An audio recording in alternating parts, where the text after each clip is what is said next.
door up.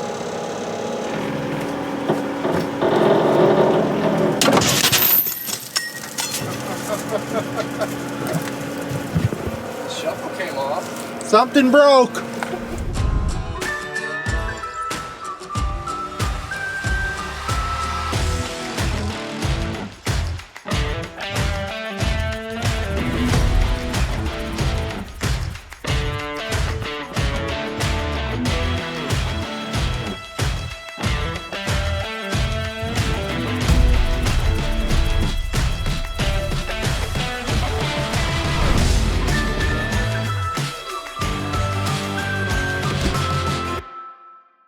Well, I just got the call. Trying to finish beans and feed accelerator plugged.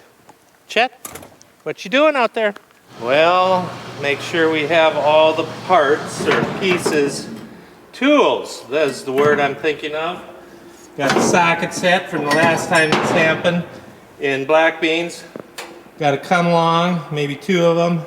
And the breaker bar. And I'm sure we're forgetting something. We are going to try to finish these soybeans because on Thursday, the good old meteorologist, I'm all winded. They got 2 inches of rain coming and we should be able to almost finish beans today if everything goes like it's supposed to. But you know, whenever you have a timeline and put under pressure, you know what happens. Breakdowns, bad things. So stay tuned. You guys do realize that we got that 84-foot Summers Land Roller for sale, don't you? I just can't believe that we can't get more interest in that thing, but it's only meant for a certain size farm, so I suppose it might be a little bit harder to sell 84 feet at a time, but I just know whoever is thinking about doing it would love it if they had it. So shoot us up. Let's talk turkey. Got a long time to talk turkey till springtime comes, so we got time. I know what price I won't go for, so I'm gonna play hardball. So we have been kind of mostly focusing on corn because our soybean fields were not what I would call very pleasantly even because of the drought. I've touched on that, or Chet has.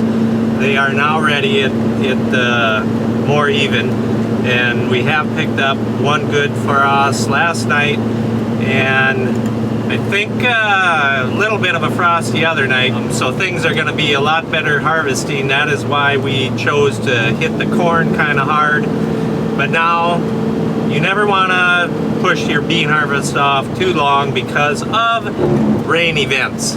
And I'm just hoping that we can get this all finished up before that happens, or we might be very sorry that we did not focus on the soybeans versus the corn. But I think we'll get away with it, is my hope. I'm pretty sure we will, unless we really end up with a major problem. I see the pile. It's a pretty good size pile. Which way's the wind from now? Because I don't want to eat the wind. Got some shields on the ground. Yeah, things are looking exactly like I thought they would. One guy underneath the feeder house. Here we go. You brought the whole skid loader and everything, huh? Yeah, I thought we'd take the skid loader and the log chain and just start yanking on parts there. What happened? Going downhill, you had too much speed? No, I had a pusher back there and ingested some dirt, and then the dirt and the beans. Beans are dry, that's jammed in there. It's just the dirt that's not. Well, let's get the socket. Kids, always close the door when you leave the vehicle to keep the interior as clean as your house. That's just my tip for you guys. So I'm almost bleeding already from the nice dry stems are like razor blades. You know, they maybe should put a bigger belt on this thing or something different. If I remember right, we needed an extension. Oh, sweet mother. Hey, she's not bad! Thank God! Okay, we first got to start with digging some mud out of there. No. With a picking tool. Okay, well, we'll let these people go while we get dirty and bloody. So normally when you slug these, Duggo, ain't the straw supposed to be wet? This stuff is dry as a bone. Depends on what y'all got in there. I'm gonna turn it a little. Okay. That's all I got. That was a little. So I don't know if you can see, but that's mud. It's all due to mud mixed with the dry straw due to a pusher that was unseen, ingested with the dry straw, causing a wigwam. Duggo, there's a wigwam. Ain't that what they call those mud-built homes with straw? I'm not sure. I'm not that old. You're not? And I don't remember. You're not that old? To remember a wigwam, no. And then that day I didn't pay attention in school must have been when they went over the wigwams. That's free! Yeah. We gotta clean this out though and try to get the mud peeled out. This wasn't as bad as Brody did, thank God. Oh, what the world? It's a whirlback. I don't know. 45 feet jammed into this little hole. Kind of ridiculous when you're thinking it. You Then think? they make a 50-foot head too? Can you imagine? Yeah, the feeder house and everything is bigger on the X9. More sluggage potential. You wouldn't want a 50-footer on the 90 here? Couldn't do it? Slow her down a little bit? I don't know. I can't imagine a 45 on a 780, I'll tell you that. This old girl's got all she's got. You should see the neighbor down the road with the red machine. Yeah, he's going, ain't he? Yeah, and no kidding, he's got a 100-foot straight in the air black smoke giving her. Pre-emissions unit, huh? Gotta be. I think we got a helper coming here. Oh, good. Yeah, look at that. There's the mud issue. There's the problem. There's some more problems. Found the issue, Jordan. Mud. More mud. So what I'm seeing here is exactly what I seen in Brody's combine. So this plate here on what would be the left-hand side of the combine, I can barely fit my fingers between the feed accelerator wing and the floor. And right here, there's a lot more clearance. I don't know why they choke it down on the left side, but Brody said that he's no longer going around the field edge with his left side out for slugging reasons. Can I put the tightener on? Are you gonna go to high speed for me? You want to? Oh, I don't like this problem. Well, is it a problem or is it a fluke? Well, Going to high speed then. I was just about to say, does it matter? You find more mud-induced issues? Is this like the old ones? Every so often deal, you get the old 920 or 930, that gearbox or wobble box, whatever you want to call it. Now I got too big of a tool. So to show you what a pusher looks like up close and personal, which I've showed you before, right here, you can see I was fighting with it and trying to get rid of it, shake it loose. And then I made it to here and it finally dropped out. Anyone want some beans? They're in my hoodie. Thanks for asking. I made it to there before the dirt made it to where dirt shouldn't go. Plugged. Now we're working on a different pluggage issue. All right, let's see if we can re-slug it here on this big, nice pile of beans that it vomited out. Easy, just a little bit at a time. That was not sounding well.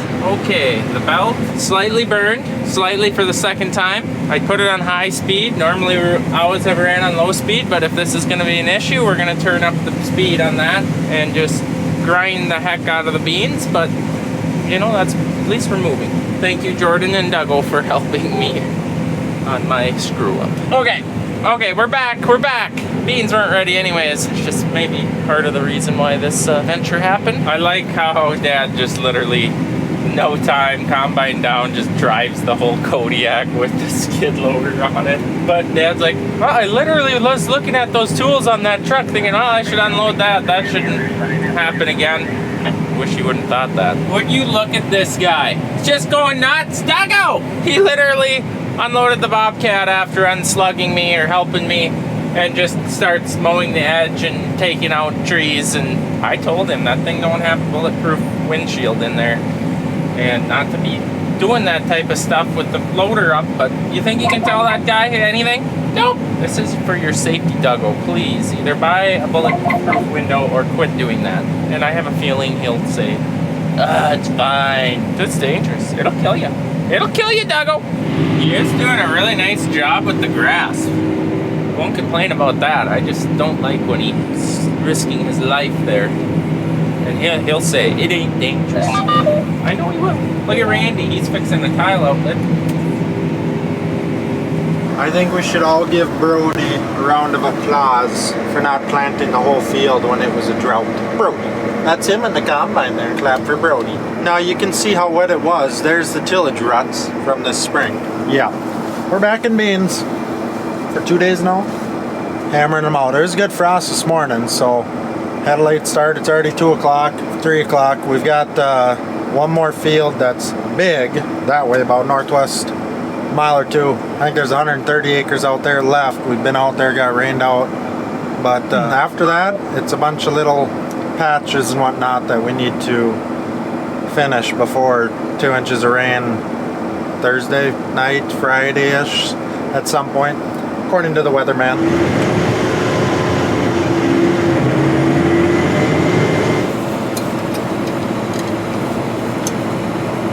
The black cart should be fixed now, and I'm hoping I am in it tomorrow. This 9420 RX, it is such a sad little tractor. I've got 70,000 and I can barely go over 10 miles an hour. I want the case, I want the quad track back, so I can actually get something done out here. It's just not enough tractor for the cart. And it's tuned. I don't know what Deere's doing, but they're going for looks, I think, not for usability. Well, you guys know what a pain in the butt replanting soybeans in for harvest is, but this is what happens when you don't replant, when the high pH spots all die. The water hemp took over, which is now, good thing Dad's out here with the Bobcat, he can come mow that down, but nobody wants that either, so I don't know. I don't think I'll ever interseed soybeans in again, but this is the only spot out here, but it definitely is not what I like to see. We should have maybe came in and spot sprayed this. Definitely should have. Water hemp. So the interseeded soybeans, I would say, virtually didn't help the yield whatsoever, but it gave cover. So like right here, you can see how they died. Now when we planted more in here, at least it was enough green foliage that the weeds couldn't start growing. So there's a plus, but then a massive minus when harvest came around. Like they're still standing, the patches we cut around, but the frost took care of them, so hopefully we can get them tomorrow. That's why we're groaning and moaning. We've got a pusher ingesting dirt again. Wet ground conditions, I tell you what. I'm gonna have to get out and clean that off. I don't want to plug up again. We're supposed to get more rain towards the end of this week, like talking a couple inches, so it's time to end this soybean harvest anyways. And it is truly remarkable how rapidly that this progresses. Literally sitting on the edge of my seat just waiting for this to happen. Look at that good heavy ground. Wow. Remarkable, remarkable pluggage. So rapid too. It's just about dinner time again. On the bright side, Brody seems like he's making it work better. Last year, you know, we had so much trouble with that head pushing, we lowered the back axle on the combine so that he could tip his head more. Well, now he's not having issues and I'm having issues. So now I feel like he felt last year. The other problem that's amplifying this pushing issue is this bean variety. It's so low to the ground that we're trying to run our heads tipped forward and low pressure so they flex decent, and still not doing a decent cutting job, in my opinion. Choices. Remember like 30 seconds ago when I said I don't understand how Brody's making it work so well? He just slugged his feed accelerator. It's one of them deals where if you don't laugh, you're gonna cry. I don't even see a pusher. I don't know what's going on here. But his feed accelerator has gone to 0 revolutions per minute, thus meaning it's been slugged. At least I'm not the only guy. Good thing the tools are still in the field. Well, that digger shank we lost this spring, we found it. Brody sucked it into his feed accelerator. You want to describe what happened? Oh, I was outside and I heard the whoom. And you said that's not good. Everything stopped. Yeah, I said that's not good either. It's up in here. I don't think it's straight anymore. No. We've created scrap. Digger shank was lost this spring and it come up on Brody's head and got to the feed accelerator. And now we got trouble. Doggo, I have my other job I need to go do, so you show them the carnage. We don't want to see this. I don't want to see You're it. in command now. Should we put that door up?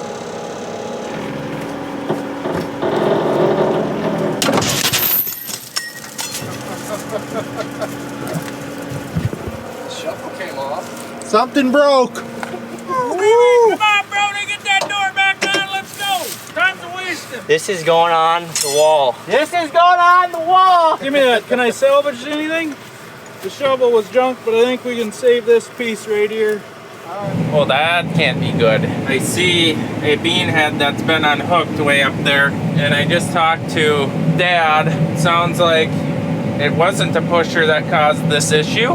It was a digger shank that broke off the digger, and I've seen this before where the land roller won't smash that in. It'll actually, if it hits it right, it'll curve it up. It'll just stick out of the ground, and then it'll go right in your combine, and then apparently jam your feed accelerator. So that's what they're dealing with right now. That sounds worse than just some beans and mud. That sounds like mass destruction of a machine. I'm just glad it ain't my machine. I'm just eating an apple, watching for pushers.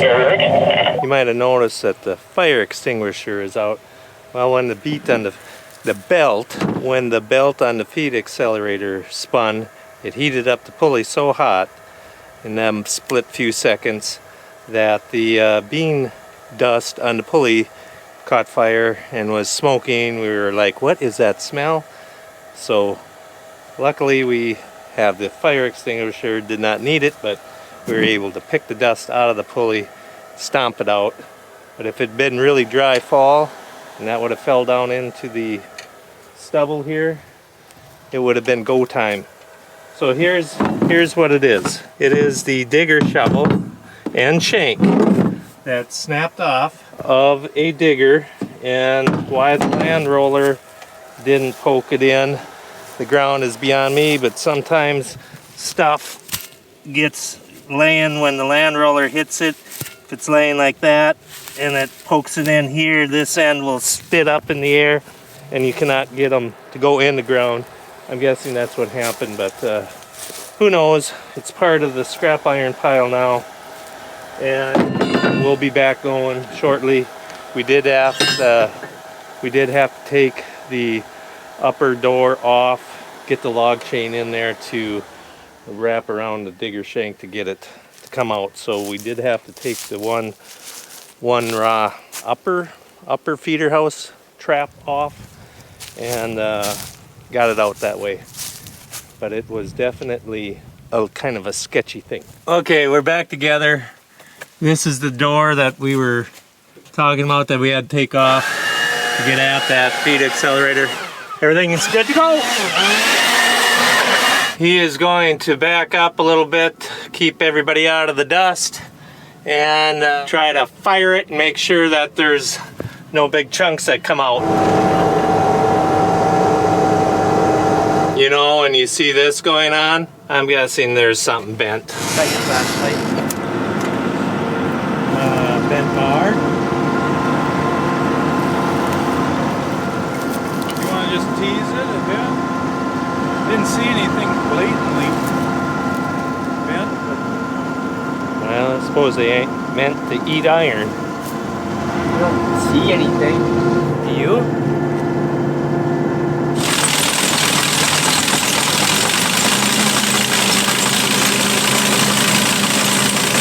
Well, now we're all gun shy, paranoid. Has that sound been there before? I don't think that sound's been there before. Oh boy, what is that sound? I don't think it is a sound. It must have always been there before. How do you turn this thing on? I'm so nervous.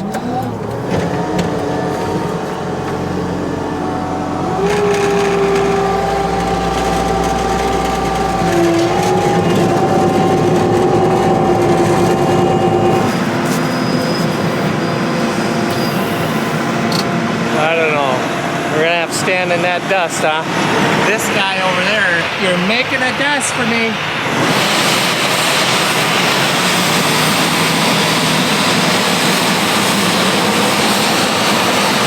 Oh, what a day! What a day, as you guys have seen. We finished up in this bottom. We call it the Carlson Slough because it's a nice square quarter, but there's a big belly in it that we plant into a different crop on most years just due to it's really wet and poor drainage, and if you get a 4-inch rain it fills full of water and drowns everything out. Fortunately, we had a crop down here this year, which was good. Nonetheless, it is 38 degrees out, very dewy, and we finished, and we were going 2 miles an hour using 100% engine load. But we did that just so that we can get done out of here, move to the next field for the morning, or maybe noon, 1 o'clock again, if it's gonna be this dewy. Oh, it was a tough day on the old morale of Larson Farms, but we survived. You can't have good days if you don't have bad days, right? Combines are both up and running, functioning. I didn't hit my head on that. Thanks for watching. I hope you enjoyed it, and we'll see you in the next video.